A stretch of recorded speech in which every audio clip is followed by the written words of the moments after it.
I think it's safe to say that no matter whether the CGI effect is good or bad, Andy Muschietti hasn't found an effect he doesn't like.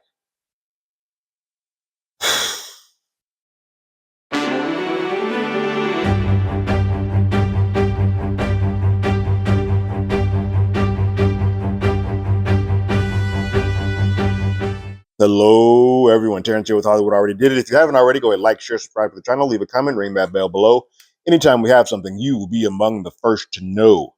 Spooky season is upon us, and the folks at Max, HBO Max, whatever the hell they're calling themselves this week, has released the pilot episode for Welcome to Derry. It's actually titled The Pilot. It is the prequel series to the It films that came out a few years back. Also directed by Andy Muschietti and starring Bill Skarsgård as Pennywise. It came out as two parts. There was chapter 1 and chapter 2. To give a bit of a baseline about how I feel about this series and this version of what they've put together, I loved chapter 1. Loved it. It was fantastic. I think putting kids through the paces. There were some great kids actors. I attached to all of them.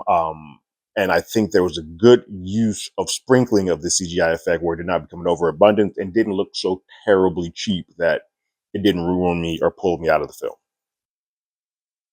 It Chapter 2, I liked. Did not love it nearly as much. And I think had it been a standalone or had not had the greatness of Chapter 1, I probably wouldn't have liked it at all. But there was a lot of remnants of that first film that came on that got me to at least get through and enjoy what I could. Problem I had with it Chapter 2, one, switching to the adult actors, I just did not have nearly as much of an attachment to them.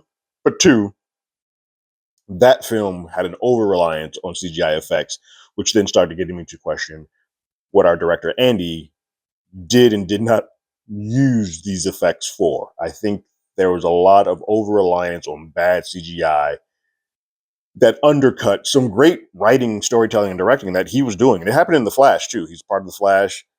That movie, the story wise, and a cast member that he just had to sort of take. But I think the story of that was brilliant. The effects made that look like a PS1 made movie, and it just sort of pulls you out of it. That happens at the start of this episode of the pilot, and it just kind of doesn't ruin the episode for me, but it definitely starts peppering things. I'm like, all right, this needs to clean up fast. And every time that I think we're getting there, we're getting the essence of Derry, we're getting the tension story, I feel like we're there. Something happens where you're like, oh, that looks goofy. Why did you do that? For those who don't know what it is a book from Stephen King that exists about a entity, alien, if you will, that comes out of the sky thousands of years ago, embeds. Actually, there's two. Technically, there's two entities, but for the purpose of this, I'll talk about one. That gets underground and a city is built on top of it. Derry is what is built on top of it. And every 27 years, this entity returns to feed on the fears of humans at this city.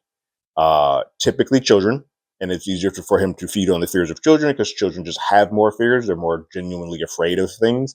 Adults tend to get out of that as they grow up, and there's less things to make them afraid.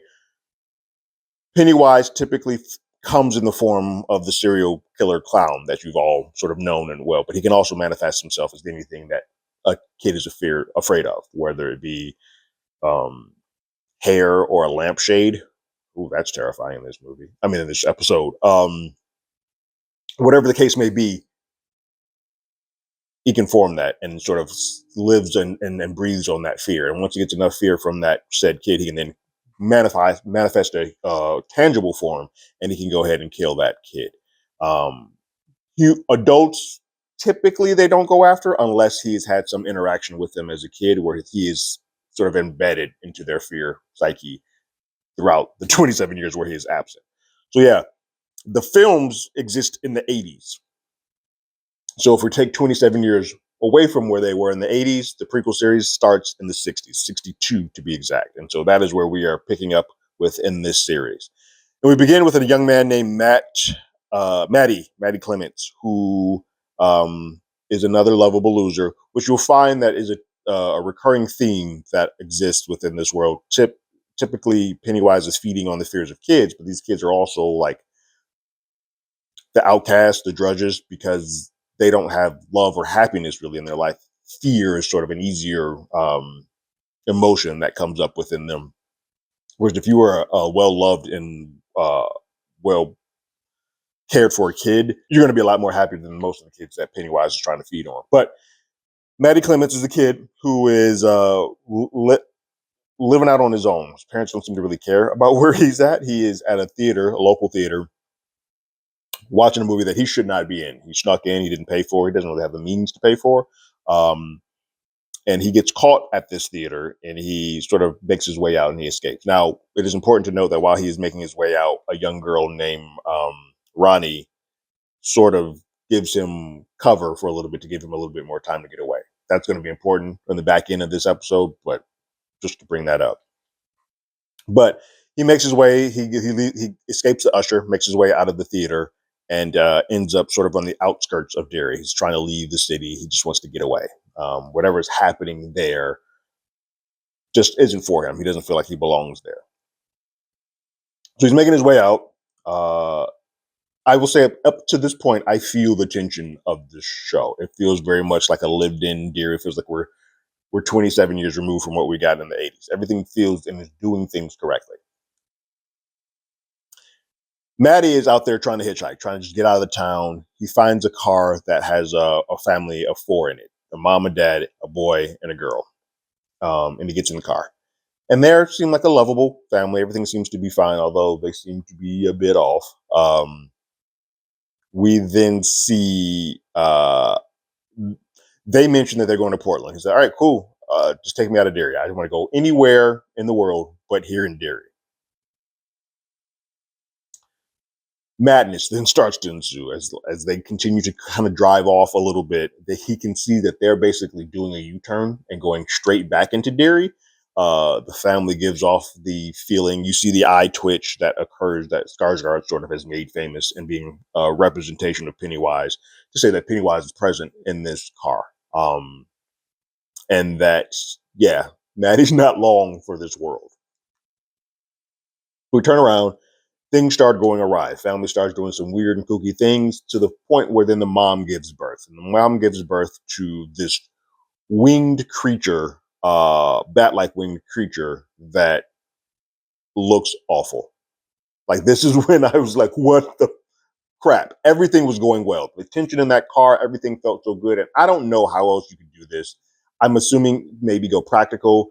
Hell, AI is around at this point in time, but what they do looks so bad. It's mostly the birth part that looks bad. It just looks so fake and over reliant on CGI blood and whatnot. It's like, this just doesn't look good. And it, for a moment, pulls me out of it. Not gonna lie, it does. It yanks me out. Then the bat creature starts flinging around and doing stuff within the car. Any tension that they had at that moment is gone for me. And so I kind of now just watching like Looney Tunes happen. They have a moment where bang, the winged creature flies around enough, then looks at Maddie. Maddie has the pacifier because he feels like that's his safety net, and the pacifier gets knocked out and knocked off into the sewers. All of that is done by CGI. All of it looks bad. And so I'm immediately like, oh crap. These first 10 minutes, if this is any indication of what I'm about to get from this series, I'm in for a long one. It does improve from that point, mainly because there's no real use of CGI except for a lampshade piece that comes in, but it doesn't over rely. It doesn't put all his eggs in the basket of the CGI until the very end, where the winged bat creature comes back.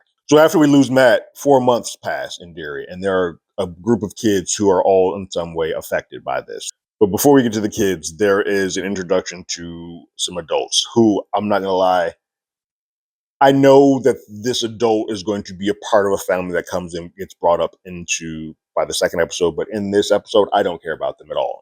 And so if I'm supposed to attach to them, I think they need to do a better job of putting them in there, because the story that Major Leroy Hinton has to go through as far as being a black major in a war, an army in the early 60s, you can imagine the racism that happens.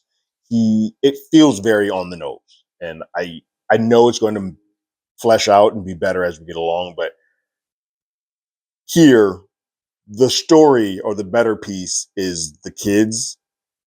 Interspersing us with the adults doesn't quite jive with me. I know why they do it. We'll get there at the end, but it doesn't feel as if clean enough of as a handoff or a back and forth as I think intended. But Paulie and Major Leroy get to a new Air Force base in Derry and trying to sort of make their way through things, get through things. They get harassed. He's basically they're there to fly a new fighter jet that they have the specs on, and so it's a big deal for them to be there. They're testing out a new thing and everything, so people are kind of excited about them being there. So much so that there are people who I'm going to just go through the rest of their story because it really I don't like it and it doesn't really affect the main story that happens. But then Major Leroy and Paulie, well, Major Leroy actually gets attacked by three masked men. One of them was probably Airman Masters, who's somebody who did not want to salute Major Leroy when he first arrived, even though he had the rank. They attack him overnight with a pipe and whatnot. Paulie saves him and protects him, but they're basically these three folks who are saying that they want the specs on the jets and they want him to get them, or they're going to, give him the business and keep harassing him. Now, it seems like in this moment, Major Leroy has a lot of bravado and strength and doesn't feel fearful. But I can imagine that if that changes or if that stuff's these attacks or these um, racially motivated hate crimes start happening towards his family, that fear is going to rise. And so who knows if that is the entryway for Pennywise to start really messing with the Hanlon family. But that's really that all that happens there. They're important because if you watch the trailers and you watch everything that's happening, they're going to be the sort of main lead that happens. What I do love is that this episode does a great bait and switch, which is fun and it keeps you on your toes. And it's one of the things that I will credit this pilot for doing.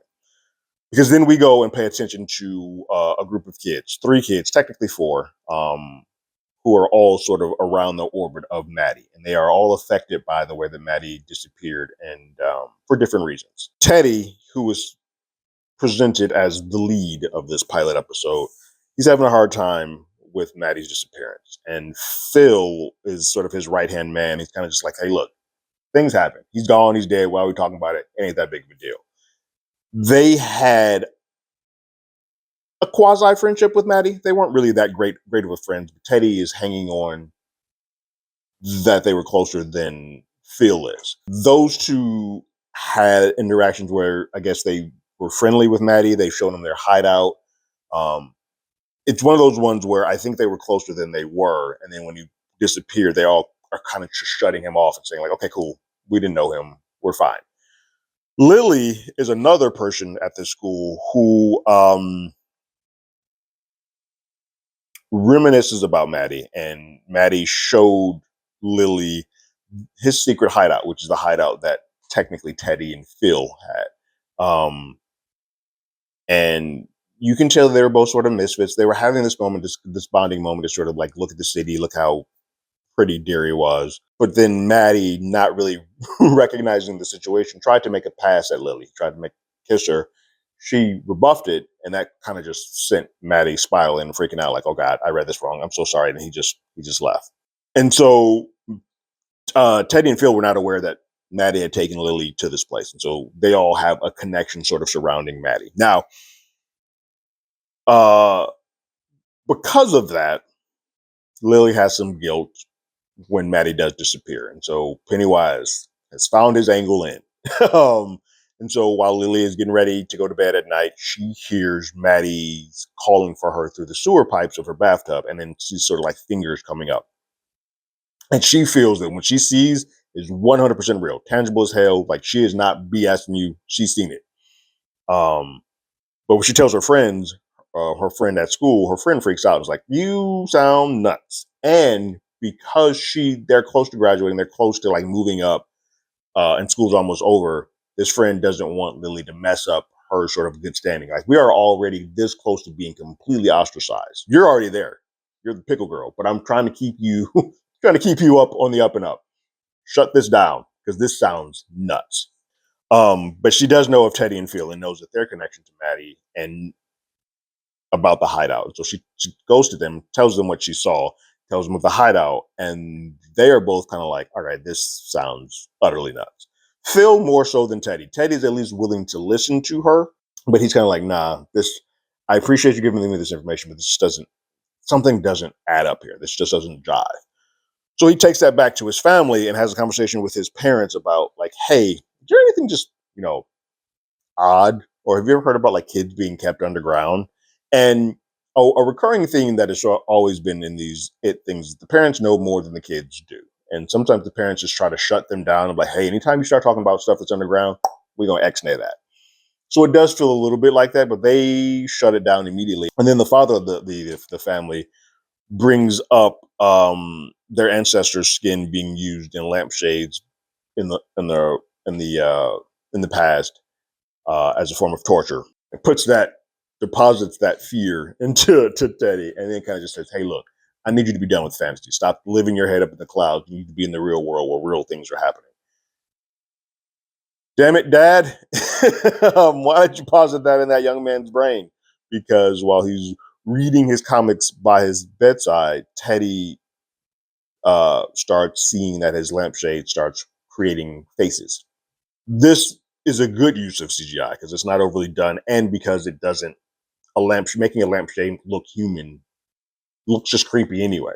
But the lampshade takes a life. Pennywise is sort of coming and putting fear into Teddy via the lampshade, and it works. Scares the living crap out of. Scares the crap out of me. It's probably the most intense sequence in this episode of actually working. CGI doesn't overstay its welcome, doesn't overdo it, and creates the tension quite well. A lot of it is because it's in complete darkness and it just works. The car sequence was in darkness too, but that blood just looked nuts. Teddy goes back to tell Lily and Phil, like, okay, look, I might be on to what she's talking about because this looks nuts. And Phil believes Teddy is telling the truth because he's been around Teddy enough to know that he's not capable of lying. And the way that he's responding, the way that he's acting, even though this sounds nuts, I believe you saw what you saw. So, okay, what's our next move? What's our step? What do we do here? So Phil, who's in charge of his little sister at the moment, has grabbed Susie, his sister, and then Phil, Susie, Teddy, and Lily head to the library to get some information about what was Maddie's last whereabouts before he went disappearing. So they find out that he was breaking into a movie theater, which leads them back to the theater where Ronnie works. Ronnie's still there. She still works there now. She has been harassed and asked a bunch of times, and they've tried to pin the missing kid on her family. Mind you, I don't think I mentioned this. Ronnie's African American, so there's a racial tension that sort of exists. So she already feels a type of way, like, don't bring Maddie's name around here anymore because our life has been turned upside down because of this kid. So I don't want to have a conversation about him anymore. But they get there and they're talking to her and they tell her, like, hey, in my whatever the hell I had from Pennywise, they don't know his name yet, but whatever I had from him, I heard music playing in the background, and it's the same music that was playing at the Music Man, the movie that was playing that Maddie was watching the day that he disappeared. And that gets Ronnie to sort of like, okay, shoot, that's I know that song. I can play it for you. So she lets them in, and then she goes to set up to play that movie so they can get kind of a hint as to what it is they're talking about. They put the movie on. Ronnie has to be in the projection room because she's starting the film. She's playing the film, so she's away from the rest of them. But Lily, Phil, Teddy, and Susie are all in the theater watching the movie. They're watching the film. They're trying to see what it is that Maddie saw. Maybe there's a connection that takes them to what happened to Maddie. And then all of a sudden, they see a manifestation of Maddie in the movie. All right, now we're getting creepy. And then Maddie's carrying something, and then what we find out is Maddie's carrying that winged freaking bat thing that was in the beginning of the episode. But he's communicating with the kids, and he's blaming the kids for going missing. He's like, Lily, you shunned me and made me feel bad about trying to kiss you and all that stuff. Like he's putting the riot act and making them feel like they are to blame, which lessens their happiness emotions and rises their fear because they both feel like they're sad and that they're at the blame for Maddie's disappearance. Then the manifestation of Maddie throws the winged bat out through the screen, and it just starts going crazy in the movie theater, and just bedlam occurs. It is terrifying. I feel like the use of the CGI bat creature looks bad again. I am more terrified, and it works better when they just show the reaction of the kids and they're doing everything in shadows. Like, you don't need to show me all the time. And I think that's sometimes where Andy gets in his way as a director. It's like, I'm going to show you everything. Sometimes it's better to just not show me and use the CGI as infrequently as you possibly can. Neither here nor there. Ronnie comes down. She's trying to help them. Like, all right, what the hell's happening? She opens the door, and when she gets there, all the kids are dead but Lily. All of them. Nobody alive. Lily comes out, and Ronnie's like, "What the heck happened?" And Lily's like, she's speechless, but she does have the remnants of Susie's hand on her, because Susie was grabbing onto her the last time that we saw her. She just tells Ronnie that they're gone, all of them, and then that's how the episode ends. Yeah, it's a mixed bag for me. What I do like, and why I do like something that Andy did here, because of the way that chapter 1 and chapter 2 worked, we gravitated towards a group of kids, right? This episode makes you think that the new quote unquote losers club is going to be Phil, Teddy, Lily, and Susie, and then Ronnie. They circumvent that and just completely give you a 180 and just murder all those kids. All those kids are dead. And so two things are going to happen. One, we're going to gravitate towards the Majors family, which is, if you don't watch the trailers, you don't know that. But they do a good job of saying, this is your kids, these are the people you're focusing. Never mind. Now you're up on your toes now. Now you don't know what the next thing is going to bring, or who's capable of dying, or who's capable of living, because we gave you this attachment to these kids and then we took it away. Bravo. Well done there. I also think that because of this, because we're doing multiple episodes, the body count is going to be higher in this series than it was in the film, because we typically just focus on one group of kids.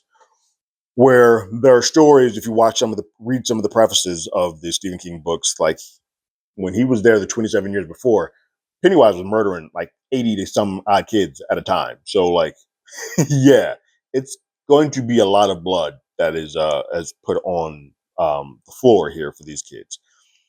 But it's a sort of a mixed bag of an episode. I like more than I don't. I think the talking to the kids, seeing the world being built, the coming out of the tub piece and hearing that sound, and the lampshade piece were both very scary. The car sequence was scary up to the point where then, before we instilled the blood with the cartoonish Batwing creature, that was scary. Once you get the Batwing creature, kind of loses it for me.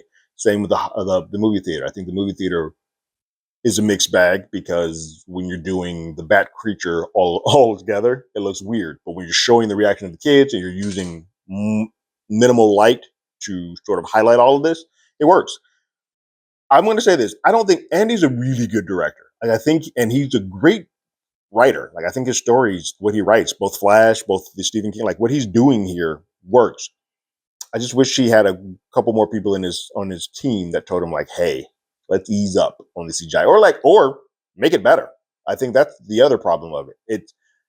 CGI isn't bad, but it needs to look better than what they're giving us, and that's sort of where we're at. But I'm excited. I'm going to stick on. I'm excited to get where Taylor Page's character and that family sort of gets introduced, and we spend a little bit more time with them, because I feel like this is an episode or a series that's going to, when we get there, we've already got hints of it, but we're going to get a lot more racial tension that happens. And I'm interested to see the balance of what the fear of racism and hate crime sort of do with the fear that some of these folks are going to get. But what did you guys think about the pilot episode of Welcome to Derry? Leave your thoughts and comments in the comments below. If you haven't already, you can follow us on X on Hollywood80i. You can hit us up on email at hollywoodalreadydidit@gmail.com. We also have a podcast with the same name. That's on Apple Podcasts, Spotify, anywhere that plays podcasts. We're there. And like always, I got my ticket. You got yours.